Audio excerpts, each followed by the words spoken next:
마가복음 12장 28절에서 44절까지 말씀 저와 여러분 한 절씩 교독하도록 하겠습니다. 율법 학자들 가운데 한 사람이 다가와서 그들이 변론하는 것을 들었다. 그는 예수가 그들에게 대답을 잘 하시는 것을 보고서 예수께 물었다. 모든 계명 가운데서 가장 으뜸되는 것은 어느 것입니까? 예수께서 대답하셨다. 첫째는 이것이다. 이스라엘아 들어라. 우리 하나님이신 주님은 오직 한 분이신 주님이시다. 내 마음을 다하고 내 목숨을 다하고 내 뜻을 다하고 내 힘을 다하여 너의 하나님이신 주님을 사랑하여라. 둘째는 이것이다. 내 이웃을 내 몸과 같이 사랑한다. 이 계명보다 더 큰 계명은 없다. 그러자 율법 학자가 예수께 말하였다. 선생님, 옳은 말씀입니다. 하나님은 한 분이시오. 그 밖에 다른 이는 없다고 하신 그 말씀은 옳습니다. 또 마음을 다하고 죄를 다하고 힘을 다하여 하나님을 사랑하는 것과 이웃을 자기 몸같이 사랑하는 것이 모든 번제와 희생제보다 더 낫습니다. 예수께서는 그가 슬기롭게 대답하는 것을 보시고 그에게 말씀하셨다. 너는 하나님의 나라에서 멀리 있지 않다. 그 뒤에는 감히 예수께 더 묻는 사람이 없었다. 그래서 가실 때 이렇게 말씀하셨다. 여자 율법 학자들은 그리스도가 다윗의 자손이라고 합니다. 다윗이 성령의 감동을 받아서 친히 이렇게 말하였다. 주님께서 내 주께 말씀하셨다. 내가 내 원수를 내 발 아래에 굴복시킬 때까지 너는 내 오른쪽에 앉아 있어라. 다윗 스스로가 그를 주라고 불렀는데 어떻게 그가 다윗의 자손이 되겠느냐. 많은 무리가 예수의 말씀을 기쁘게 들었다. 예수께서 가르치시면서 이렇게 말씀하셨다. 율법 학자들을 조심하여라. 그들은 예복을 입고 다니기를 좋아하고 장터에서 인사받기를 좋아하고 회당에서 높은 자리에 앉기를 좋아하고 잔치에서는 윗자리에 앉기를 좋아한다. 그들은 가부들의 가산을 삼키고 남에게 보이려고 길게 기도한다. 이런 사람들이야말로 더 엄한 심판을 받을 것이다. 예수께서 황금한 낮은 쪽에 앉아서 우리가 어떻게 황금에 도는 것을 보고 계셨다. 많이 넣는 부대가 여럿 있었다. 그런데 가난한 가부 한 사람은 와서 렙돈 2닙 곧 한 고드란트를 넣었다. 예수께서 절자를 곁에 불러놓고서 그에게 말씀하셨다. 내가 진정으로 너에게 말한다. 황금에 돈을 넣은 사람 가운데 이 가난한 가부가 어느 보다 더 많이. 같이 읽겠습니다. 모두 다 넉넉한 데서 얼마씩을 떼어 넣었지만 이 가부는 가난한 가운데서 가진 것 모두 곧 자기 생활비 전부를 털어 넣었다. 아멘. 오늘은 여러분과 함께 종교 생활, 신앙 생활에 대한 차이를 좀 같이 생각해 보고자 합니다. 저는 이 부분이 상당히 고민스러워요. 우리가 신앙인으로 부르심 받았는데 그럼에도 불구하고 가끔씩은 우리가 신앙생활이 아닌 종교생활을 하고 있는 것은 아닌가라는 이런 생각이 들어서 좀 고민을 합니다만 오늘 이 메시지를 통해서 우리가 진정한 신앙의 삶으로 우리 자신을 헌신할 수 있기를 바랍니다. 저와 여러분이 읽은 본문은 마가복음 11장, 12장 사실 일종의 논쟁적 내용이 담겨져 있는 그런 성경 내용입니다. 쉽지 않은 부분인데 이 부분에 대하여서 예수님의 입장을 표명한 부분들이 우리가 읽은 본문적 내용이라고 말씀드릴 수 있습니다. 예수님께서 이제 예루살렘으로 들어오셔서 성전을 정화시키셨습니다. 그래서 성전 뜰에서 환전상들도 있었고 또 동물들 파는 그런 사람들 있었는데 이 사람들을 전부 다 내쫓으시고 또 그 상들 뒤집어 엎는 이 내용을 보고서 대제사장과 그 율법학자들이 도대체 당신은 누구의 권세를 위임받아 이런 행동을 합니까? 라는 질문에 대하여서 예수님이 말씀하시는 부분들이 있었고요. 그 다음에 두 번째는 바리새파에 속한 사람들이 예수님을 책잡기 위하여서 가이사에게 세금을 바치는 것이 옳으냐 아니냐에 대한 질문을 하게 되어집니다. 이에 대하여 예수님이 답변한 내용이 있었고요. 그리고 난 다음에 부활이 없다고 하는 사두개인들이 부활 후에 일어나게 되어지는 그런 여러 가지 그 사건 관련된 질문에 예수님이 대답하는 내용이 있습니다. 그리고 난 다음에 이제 네 번째 질문의 내용이에요. 이 네 번째 질문의 내용이 오늘 저와 여러분이 읽은 본문 속에 수록되어져 있습니다.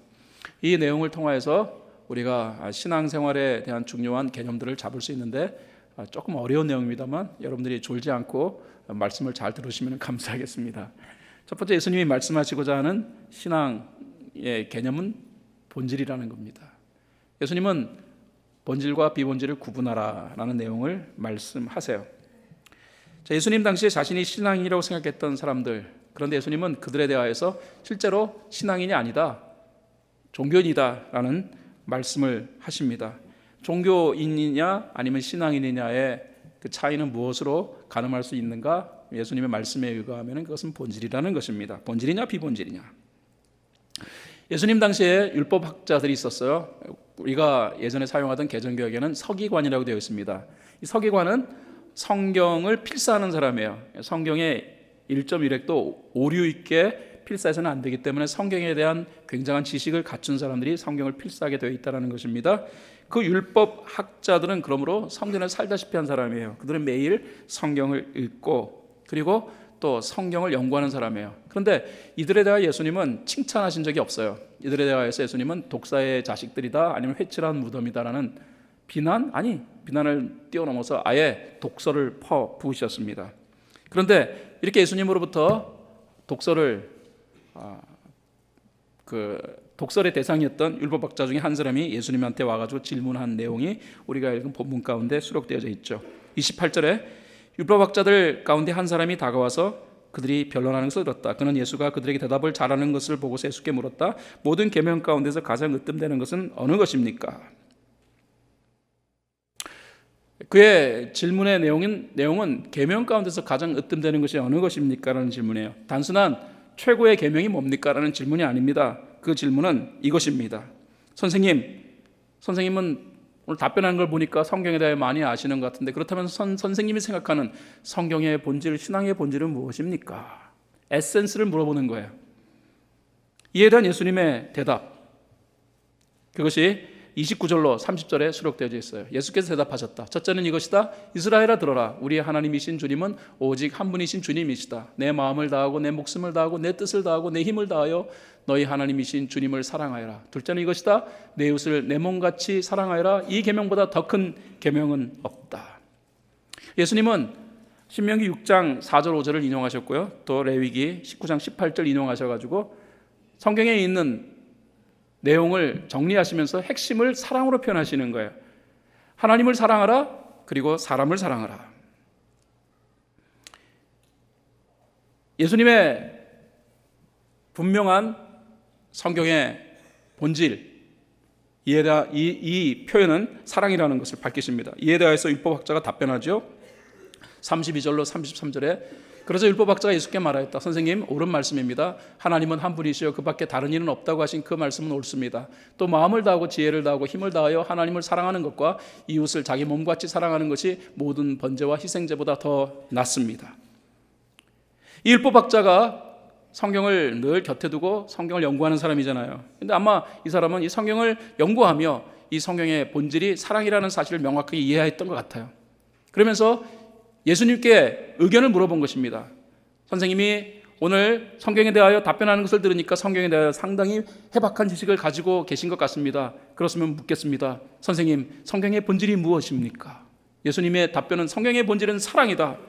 그래서 율법학자가 동의한다라는 거예요. 선생님, 옳은 말씀입니다. 하나님 한 분이시고 그 밖에 다른 이 없다고 하신 그 말씀 옳습니다. 또 마음, 지혜, 힘을 다하여 하나님을 사랑하는 것, 이웃을 자기 몸과 사랑하는 것이 번제와 희생보다 더 낫습니다. 제가 이해한 그 본질과 선생님이 얘기한 그 본질이 같군요. 이러한 율법학자의 답변에 대하여서 예수님은 이렇게 말씀하세요. 34절에 예수께서는 그가 슬기롭게 대답하는 것을 보시고 그에게 말씀하셨다. 너는 하나님의 나라에서 멀리 있지 않다. 당시 율법학자들 자신들이 참된 신앙인이라고 생각했어요. 그런데 예수님은 그리 보지 않았다라는 것이죠. 그들은 신앙생활을 한 게 아니라 종교생활을 한 거다. 그런데 이 율법학자가 신앙의 본질, 성경의 본질이 사랑이라고 말하는 것을 보면서 예수님은 이렇게 말씀하십니다. 하나님 나라에서 멀지 않다. 그에 대한 높이 평가하신 거예요. 자, 이 사람은 다른 율법학자와 다르다. 예수님이 그렇게 평가하신 그 기준이 무엇이냐라면 성경은 분명히 말하는 거예요. 그게 본질이라는 거예요. 본질이냐 비본질이냐. 여러분, 본질은 사실 어려운 거예요. 본질은 the essence. 그러니까 이 본질을 찾는 건 쉬운 일이 아닙니다. 그래서 여러분, 옛날부터 철학자들이 인생의 본질, 그 다음에 의미를 찾기 위해서 머리를 싸매고 연구하잖아요. 그리고 그 본질을 찾았다고 하는 사람들이 그 본질을 표현하는 거 여러분 들어보셨나요? 그러면 상당히 복잡하잖아요. 무슨 말인지 알아듣기 어려운 아주 복잡한 말을 하잖아요. 그렇게 말할 수밖에 없어요. 그 이유는 본질이라는 것은 눈에 보이는 형상처럼 드러나는 것이 아니기 때문에 그래요. 그러므로 본질을 찾는 것은 어렵습니다. 그래서 찾아진 그 본질을 설명하자니 어려운 말로 설명할 수밖에 없는 거예요. 본질을 찾는 것은 어렵습니다. 하지만 신앙인은 그 본질을 찾는 것이 그리 어렵지 않아요. 성령께 의존하고 성경을 읽으면서 진정한 본질이 무엇입니까? 성령님을 의지하고 그 본질 앞에 접근할 때 성령님은 우리에게 그 본질을 가르쳐 주시기 때문에 그래요. 그럼에도 불구하고 본질을 찾지 못하고 비본질적인 것을 본질로 여기는 수많은 신앙인들, 예수님은 어떻게 평가하실까요? 오늘 예수님의 평가를 빌리자면은 그것은 신앙생활이 아니기 때문에 예수님부터 책망을 받을 수밖에 없다는 것입니다. 저는 이 부분을 두려워해요. 매주마다 빠지지 않고 교회에 나왔고 또 신앙생활이 요구하고 있는 내용들을 잘 준수한다 할지라도 성경이 우리에게 제시하고 있는 이 본질적 내용을 파악하지 못하고 그 본질에 입각하지 아니한 신앙생활을 한다면 예수님은 그것을 신앙이라 말하지 아니하고 당시에 율법학자들 그리고 바리새파 사람들 사두개인들 그리고 제사장 그룹에서 행했던 일종의 위선적 삶, 종교적 삶으로 평가할 수 있다는 것입니다.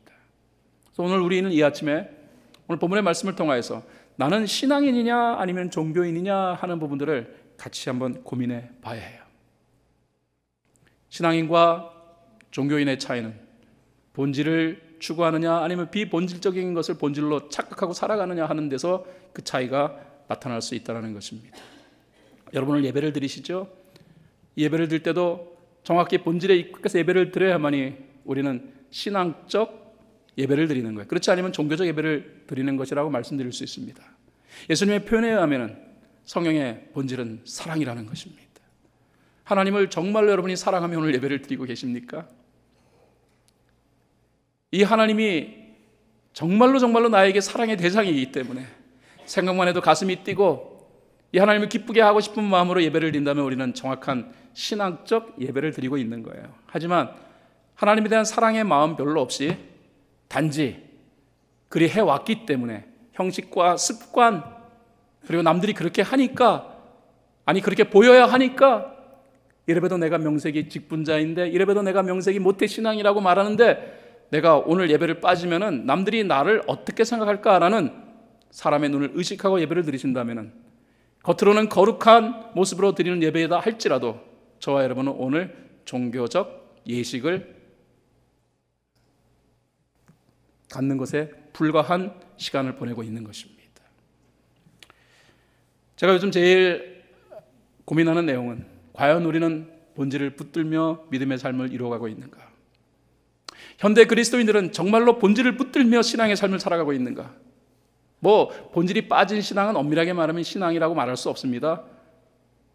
그럼에도 불구하고 이 본질을 좀 더 강조하기 위해서 여러분 모두가 다 신앙생활을 하는 사람이 아니라 종교생활을 하는 자에 불과하다는 것으로 매도하고 싶지는 않아서 저는 그래서 오늘 신앙이라는 말을 사용합니다만 그러나 본질이 무시되어진 신앙은 신앙이 아님을 말씀드립니다. 조나단 스위프트라고 하는 사람을 여러분 들어보셨죠? 1600년대에 영국에서 활약했던 소설가입니다. 그가 당시 재미있는 풍자적 소설 하나를 씁니다. 그 소설의 제목은 걸리버 여행기입니다. 걸리버라는 사람이 세계 각지를 돌아다닙니다. 이상한 나라들, 재미있는 나라들 다 돌아다니면서 그 걸리버가 경험했던 내용들을 풍자적으로 소설 썼던 내용입니다. 이 걸리버가 조그만 사람들, 난쟁이 사람들이 살고 있는 소인국에 들어가게 됩니다. 그런데 그 소인국에서는 걸리버가 오기 전에 얼마 전에 큰 내전이 있었습니다. 그 내전의 이유는 발단은 이렇습니다. 삶은 계란을 까먹을 때 위에서부터 까먹어야 되느냐 아래서부터 까먹어야 되느냐, 이것이 논쟁이 되어져 가지고 학자들이 모여서 또 논쟁하고 그러다가 나라가 두 쪽이 나간 거예요. 그리고 두 쪽이 난 이 사람들이 서로 죽이고 그러다 보니까 전체 국민의 3분의 2가 이 전쟁으로 인하여서 죽습니다. 이 내용을 통해서 조나단 스위프트는 본질과 비본질에 대한 혼돈이 만들어내는 어처구니 없는 결과를 풍자적으로 표현해요. 아주 어릴 때 재미있게 읽었어요. 가끔씩 교회 생활을 아니면은 또 한국에서의 어떤 정치적 상황들을 보면서 종종 조나단 스위프트의 걸리버 연기가 저는 가끔씩 떠올려져요. 놀랍게도 알만한 사람들이 별것도 아닌 것 가지고서 목숨을 걸고 싸우는 이 모습, 이거 어떻게 받아들여야 할까? 저는 그것은 사탄이 이용한다고 생각해요. 사탄은 항상 본질과 비본질을 헷갈리게 만드는 전략을 사용했고, 사람들은 이런 사탄의 장난에 쉽게 놀아나는 거예요. 현대 교회도 사탄의 장난 중에 하나인 본질과 비본질이 헷갈리는 선상 안에서 우리가 신앙의 삶을 이루어가고 있을 수도 있다라는 생각을 할 때마다 머리끝이 그냥 하늘을 향하여 치켜 올라가는 것을 느끼게 됩니다. 여러분, 본질과 비본질에 대한 구분을 제대로 하지 못한 그리스도인들에게 나타나는 현상이 있습니다. 신앙의 악화예요. 신앙이 악화되는 것이에요. 그런 신앙의 악화가 모여서 시대와 세상의 썩어짐을 방지하지 못하는 잘못을 버젓이 교회가 저지르고 신앙인이 저지르게 되는 것입니다. 프리스턴 신학교의 기독교 학과 교수인 제임스 파울러라고 하는 사람은요, 이런 말을 했습니다. 신앙은 하나이지만 그러나 신앙을 어떻게 이해하고 받아들이냐에 따라 신앙은 다르게 나타난다. 성경은 신앙을 하나로 표현해요. 한국에서 예수를 믿는 사람이나 미국에서 예수를 믿는 사람이나 백인 크리스천이나 아니면은 에이시안 크리스천이나 블랙 크리스천이나 다 같이 신앙생활에서 나타나는 그 모습은 하나여야 된다. 그럼에도 불구하고 신앙에는 만가지 천가지 만가지 이상의 각기 다른 모습들이 나타난다. 그 이유는 신앙에 대한 이해가 다르기 때문이다 라는 말이에요. 여러분, 성경은 신앙에 대하여 한 가지로 정의해요. 그런 의미에서 우리는 성경으로 돌아가요. 그러나 성경을 보면서 성경이 제시하고 있는 본질을 찾아내지 못하면 핵심에 입각하지 못하는 신앙생활을 하게 되어지고 자기 나름대로는 신앙생활 잘하고 있다라고 착각하는 거예요. 그런데 신앙생활이 제대로 완성되지 않으면 어떤 결과가 만들어지냐면 열매가 나타나지 않는다는 것입니다. 묻겠습니다. 여러분은 신앙생활을 하고 계십니까? 종교생활을 하고 계십니까?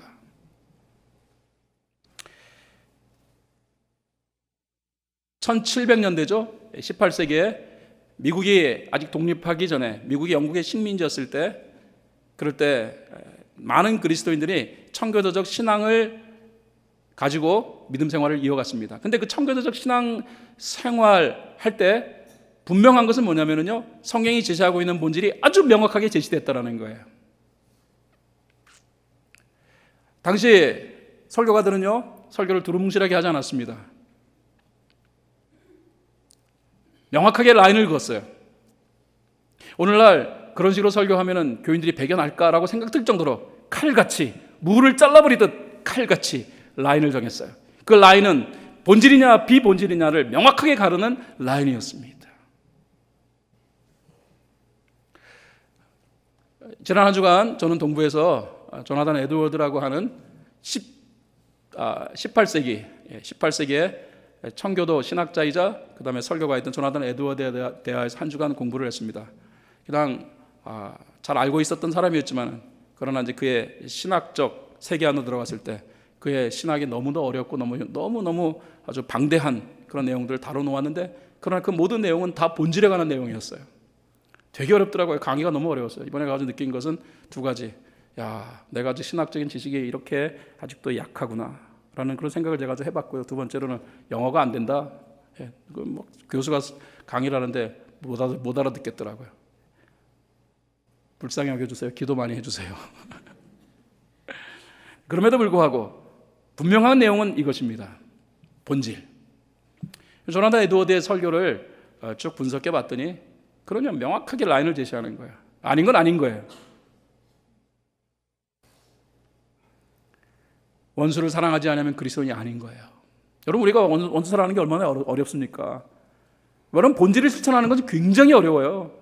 말로 설명을 하는데 말로는 뭐 다 그렇듯하지만은 그러나 적용하십시오 하면은 적용하기를 아주 기쁘게 할 사람은 별로 없을걸요. 그만큼 본질이 실천되는 것은 굉장히 어려운 것입니다. 이렇게 어려운 것을 가지고서 이 시대의 설교가들이 그러나 원수를 여러분 사랑해야 합니다. 그렇지 않으면 여러분은 크리스천이 아닙니다라고 말했을 때 여러분은 어떻게 반응하시겠습니까? 그건 너무한 얘기잖아. 그런데 그렇게 했어요. 왜? 그게 본질이니까. 주일 성수 해야 합니다. 주일날 하나님 앞에 회중들이 모여 예배를 드리는 것은 당연한 것입니다. 그리하지 않으면 당신은 크리스천이 아닙니다. 라인을 그냥 거버려요. 오늘날 복잡한 시대 아닙니까?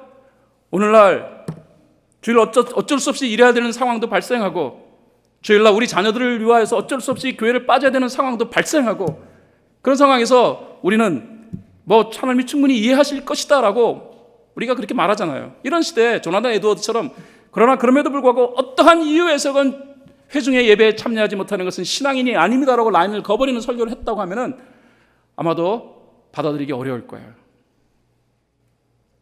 그분의 설교 내용을 쭉 살펴보면서 와 이렇게 칼같이 설교를 해야 될까? 근데 그게 본질이라는 거예요. 여러분 본질을 실천하는 것은 어려워요. 그래서 사람들은 그런 의미에서 본질을 이해하지 못해 본질을 비껴가는 것이 아니라 그냥 비껴가고 싶은 충동을 느끼는 경우가 많을 수 있다는 생각을 합니다. 그렇지 않아요? 여러분 11조를 하라고 한다 그러면은 11조 한다는 것이 그게 해야 되는 부분이는 알기는 알지만 그러나 내 수입의 10의 1을 또 정기적으로 헌금해야 된다는 것은 쉬운 일이 아니잖아요.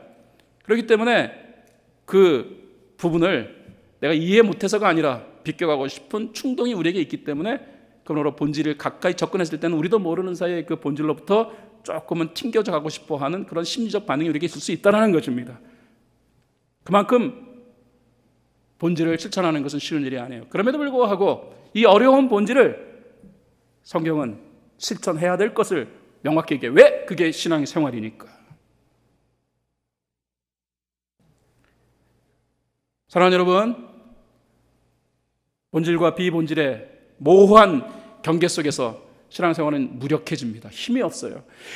이 시대에 교회가 힘이 없는 가장 큰 이유를 꼽으라고 한다면 저는 본질과 비본질의 모호한 라인 속에서 그리스도인들이 방황하고 있기 때문이라고 저는 생각해요.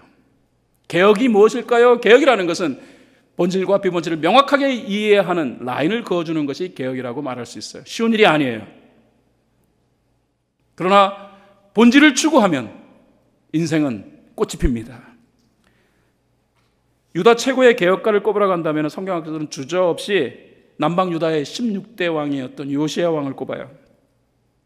그는 이스라엘과 유다의 고질적인 병폐였던 그 세속적 신앙, 엄밀하게만 여기다 신앙이라는 말을 붙이기 좀 뭐합니다만 그러나 어쨌든 간에 세속과 그리고 신앙이 결합되는 혼합주의적 삶을 완전히 개혁시키는 운동을 전개했고요. 그래서 성경에 있는 모든 절기를 다시금 회복하도록 만들었어요. 그래서 영적으로 정화시키는 개혁이 이루어져서 하나님께서 너무 기뻐하셨습니다. 그때 유다, 남방 유다는 국운을 다시 회복합니다. 잘 됐어요. 주변 강국들이 많았지만은 감히 유다를 감히 무너뜨리지 못하는 그런 강한 그런 국가가 되었다는 거예요.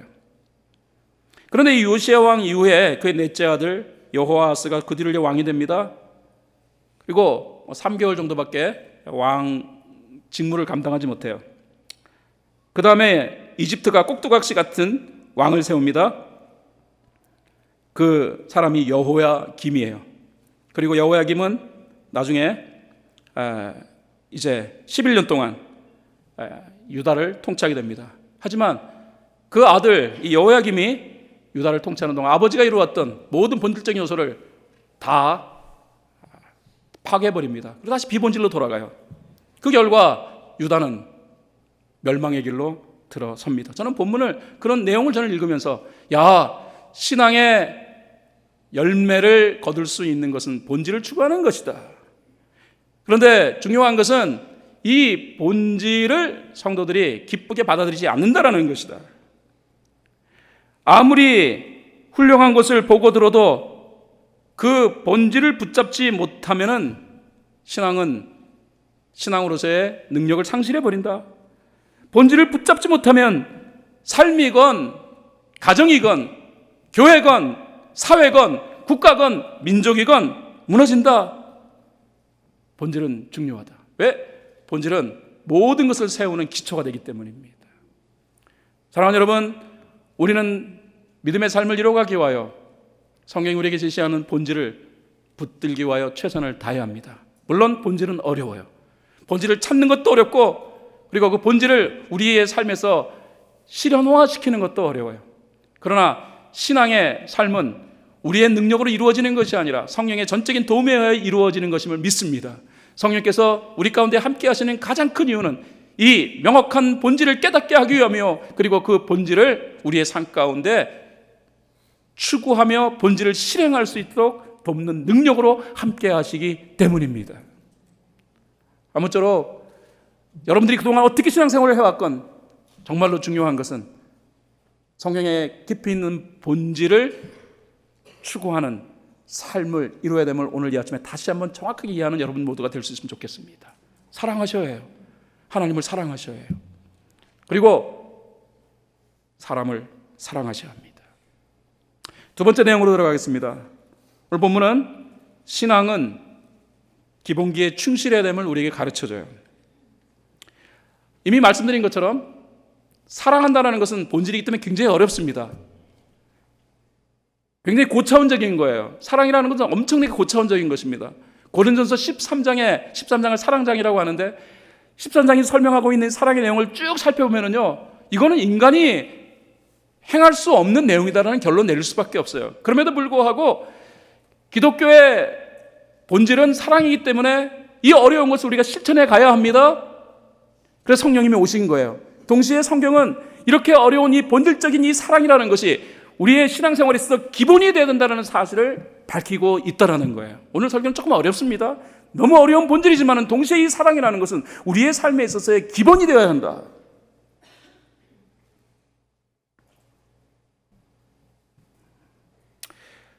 예수님은 성경을 정리하시기를 하나님을 사랑해야 한다라고 말씀하셨다. 그러나 그 사랑만을 얘기하신 게 아니에요. 사랑하되 어떻게 사랑해야 되는가? 마음을 다하고 뜻을 다하고 힘을 다하고 목숨을 다하여라는 내용을 말씀하신 다음에 그렇게 하나님을 사랑하라고 말씀하셨어요.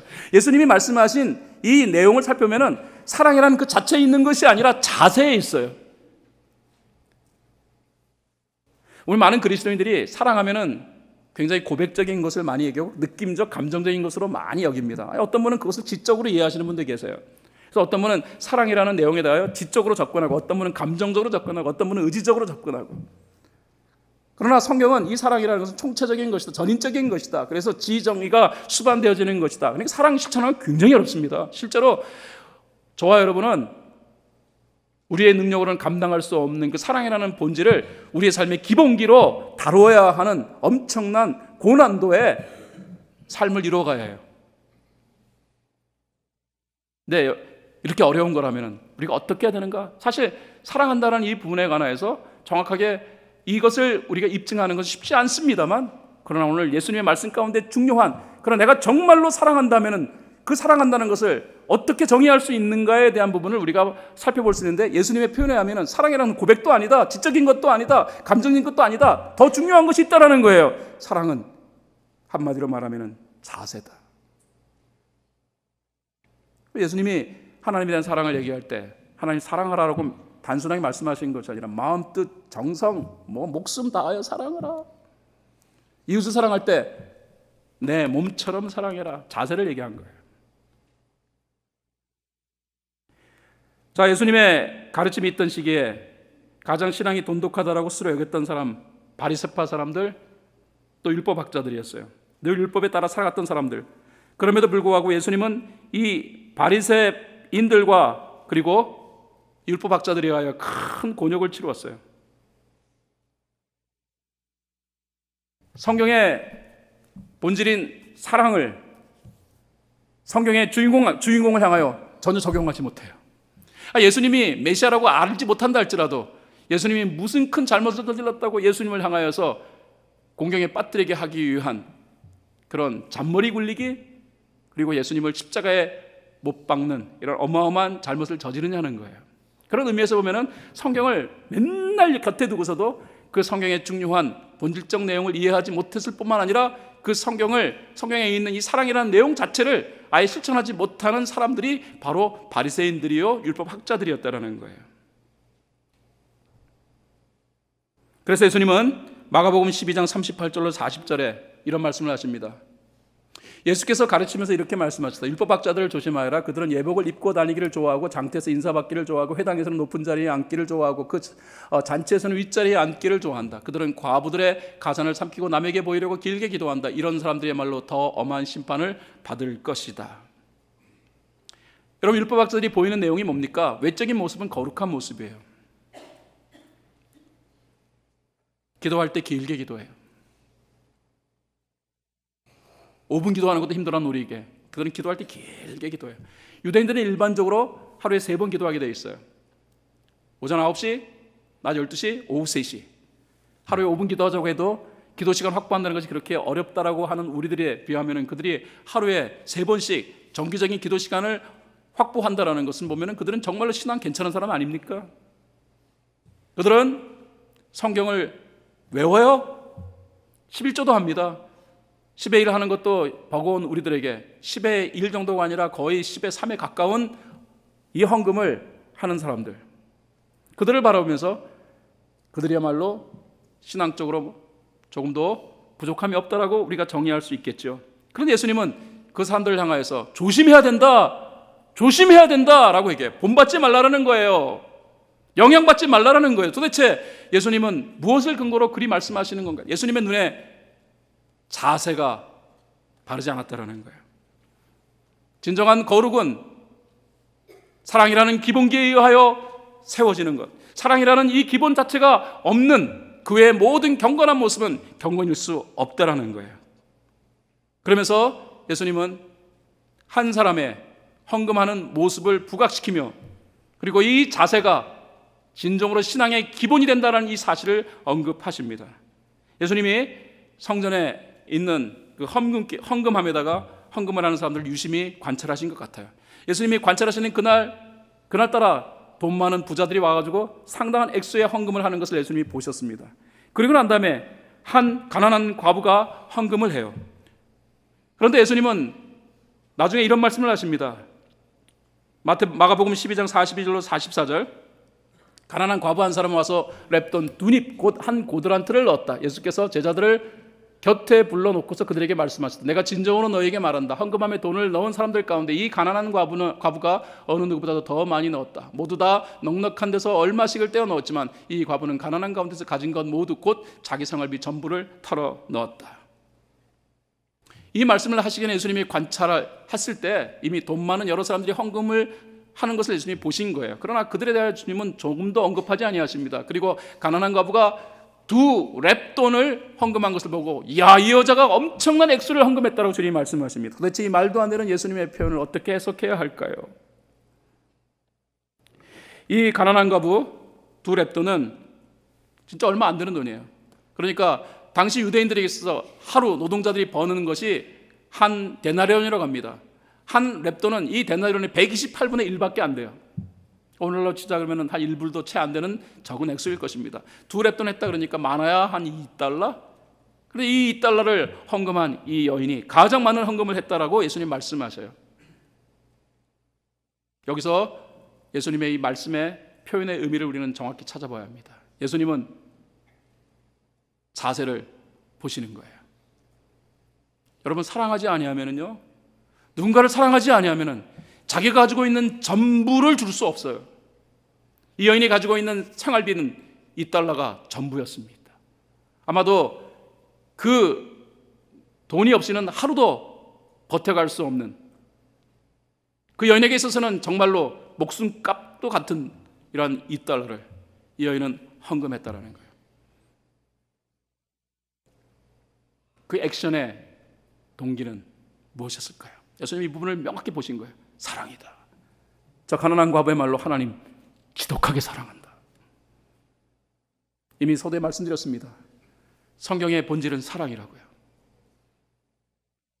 이 여인은 하나님을 너무 사랑했기에 자기 가지고 있는 생활비 전부를 집어넣었다. 예수님이 액수를 말하는 게 아니에요. 헌금에서 우리들이 얼마를 헌금하든 중요한 것은 자세, 태도예요. 많은 분들이 사랑에 대하여 얘기합니다. 우리가 가지고 있는 이 사랑을 어떻게 표현할까?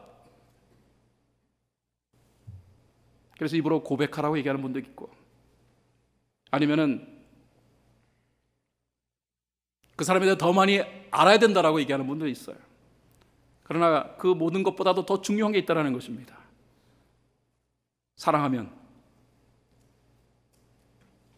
특유의 자세가 만들어져요. 여러분, 오늘 우리는 하나님 앞에서 예배를 드립니다. 예배의 의미가 무엇일까? 여러분 나름대로 예배에 대한 각가지 정의가 있을 것입니다. 그러나 엄밀하게 말하자면 예배는 하나님을 사랑하는 거예요. 이 가난한 과부가 하나님을 너무도 사랑했기에 자기 가지고 있는 생활비 모두를, 액수로 치자면 얼마 되지 아니하지만은 다 하나님께 헌금하였던 나의 모든 것을 주고 싶어 하는 마음은, 그 자세, 예수님은 그 자세를 높이 평가하신 것입니다.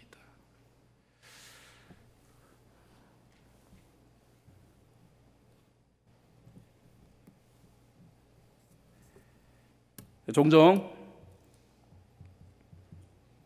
우리가 신앙생활하면서 종종 헷갈리는 부분이 있습니다. 그것은 신앙은 액션이다라고 생각하는 부분이에요. 뭐 틀린 말은 아니겠지만 그러나 저는 정확한 표현이 아니라고 생각합니다. 액션 그 자체가 신앙일 수도 있고 아닐 수도 있다. 그러면 예수님이 말씀하시는 신앙은 무엇일까? 액션일까? 아닙니다. 예수님 말씀하시는 신앙은 자세입니다. 태도입니다. 동기입니다. 우리가 액션에 대하여 너무 많은 것을 배웠어요. 그럼에도 불구하고 그 액션보다 더 중요하게 다뤄야 할 부분은 사실은 자세예요. 사랑이 자세가 되어야 합니다. 사랑이 동기가 되어야 합니다. 사랑이 태도가 되어야 합니다. 그런데 이게 쉽지 않아요. 그래서 익혀야 하는 거예요. 그래서 성경은 이 부분을 기본으로 다루고 있는 거예요. 사랑 실천은 이 세상에서 가장 어렵습니다. 그래서 본질로 표현할 수밖에 없어요. 본질을 찾는다는 게 어려운 거 알잖아요. 하지만 동시에 성경은 그 사랑이 본질이면서 그렇게 어려운 것이면서 동시에 예수를 믿는 사람은 애나 어린아이나 목사나 아니면 초신자나 다 동일하게 기본으로 다루어야 할 것이다 라는 것을 우리에게 말하고 있는 것입니다. 그래서 우리는 노력해야 해요. 이 기본기를 세우기 위하여 애를 써야 해요. 예배를 드리러 올 때 정말로 내가 하나님에 대한 이 사랑의 마음이 있는지를 점검하시고, 그리고 하나님을 향한 이 사랑의 마음을 갖기 위하여 기도하시고, 그런 마음이 생기지 않는다면 하나님이 어떤 분인가를 더 알기 위하여서 여러분이 성경으로 돌아가셔야 되고 성경을 읽으셔야 하는 거예요.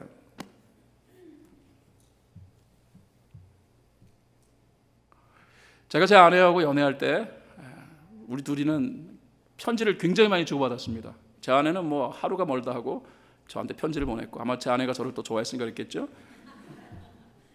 그거 아마 하나도 안 버렸어요. 집에 다 있습니다. 그리고 종종 하고 퀘스천 마크가 들 때 그 편지를 읽어봅니다. 그러면은 그 아내가 저한테 가지고 있던 이 감정이 보이는 거예요. 나를 이 여자가 이렇게 사랑했구나. 그래서 우리는 하나님 말씀으로 돌아가야 돼요. 이 말씀은 우리를 향한 하나님의 마음이 담겨져 있는 거예요. 하나님 우리를 얼마나 사랑하시는지 그 하나님의 마음이 담겨져 있기에 그리스도인의 삶에 있어서 이 성경은 그런 의미에서 굉장히 중요합니다. 안 읽으시면은요 하나님 마음을 이해할 길이 없어요. 하나님의 눈물의 연서가 바로 이 러브 레터가 바로 성경이라고요. 그래서 여러분 성경을 읽으셔야 하는 거예요. 하나님의 사랑의 연서가 성경임에도 불구하고 이 성경을 가까이 하지 않으려고는 하나님의 이 사랑의 마음을 이해할 길이 없어요. 하나님의 사랑을 이해해야 내가 하나님에 대한 사랑의 마음이 생기게 되어 있는 거예요. 사랑은요 나로부터 시작된 것이 아닙니다. 하나님부터 시작된 거예요. 사랑이 여기 있으니 내가 하나님을 사랑한 것이 아니라 그가 나를 먼저 사랑했다라고 성경은 얘기해요. 그러므로 하나님의 이 사랑을 먼저 느끼는 것이 신앙생활의 순서라니까요. 혹시 여러분 가운데서 내가 하나님 먼저 사랑해서 내가 예수 믿고 내가 교회 나온다고 하셨으면 여러분은 신앙생활 하고 있는 게 아닙니다. 여러분 잘못 신앙생활 하신 거예요. 우리가 하나님을 먼저 사랑할 수가 없어요. 하나님의 그 무한한 사랑을 우리가 어찌 이해하고 그 사랑 앞에 우리가 반응할 수 있겠냐는 거예요. 하나님이 무한대의 사랑을 우리에게 보여주셨기에 그러므로 그걸 넘치는 사랑 때문에 우리가 하나님 앞에 이제 조금이나마 반응할 수 있게 되는 거예요. 그런 의미에서 성경으로 돌아가야 합니다. 그런데 왜 현대 그리스도는 이렇게 성경을 멀리 하나요? 일주일 내내 성경과 담쌓고 하나님의 사랑의 연서와 담쌓고 그러면서 우리는 주일 예배 안에서 하나님 사랑해요 라고 얘기해요. 그 사랑은 고백적 사랑입니까? 아니면은 이 가난한 과부가 하나님을 너무 사랑해서 자신이 가지고 있는 생활비 모두를 헌금한 것 같은 그런 사랑입니까? 그래서 말씀을 가까이 하지 않으면 절대로 하나님 사랑 느낄 수 없습니다. 그러므로 우리는 매일매일 조금씩 말씀 앞으로 가야 합니다. 그것이 바로 신앙의 본질이자 신앙의 기본인 사랑을 축적시키는 삶이 되는 것입니다. 기본기 그래서 굉장히 중요한 거예요. 매일매일 성경 읽으셔야 합니다. 연초부터 계속 강조했습니다. 하루에 3장씩 읽으라고요. 주일 되면 5장 읽고. 그래서 1년에 한 번은 성경 읽어봐야 되지 않겠냐라고 제가 말씀드린 이유가 여기에 있는 거예요.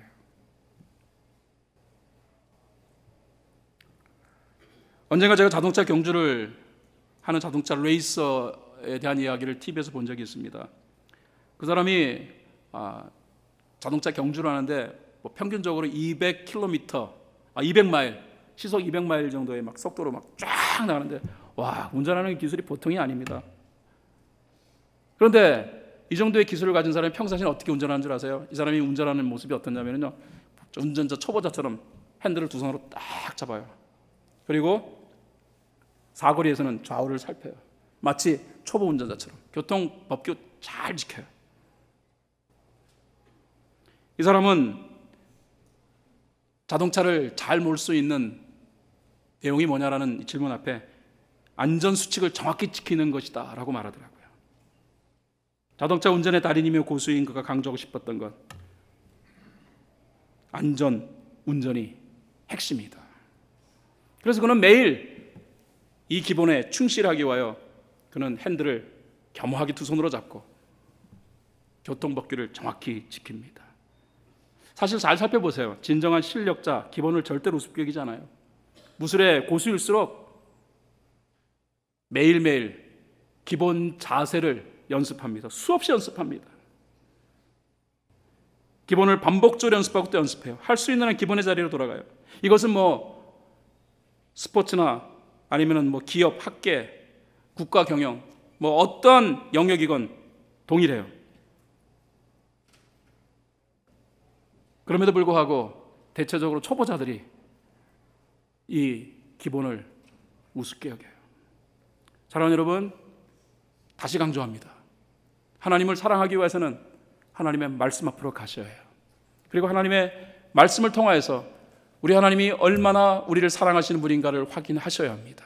그래도 깨달아지지 않는다고요? 그러면 기도하셔야 해요. 그래서 기도가 중요한 거예요. 여러분에게 하루에 5분 정도씩은 꼭 시간을 할애하여 기도하라고 말씀드렸어요. 그것도 시간 없어요 라고 말하면 할 말 없어요. 어떤 목사님이 그러시더라고요. 교회에서 너무너무 바쁘게 사역하는 목사님이 계셨다고요. 그래서 뭐 좀 시간 좀 내라고 하면은 난 너무 바빠서 시간을 낼 수 없어요 라고 말씀하시는 그 목사님.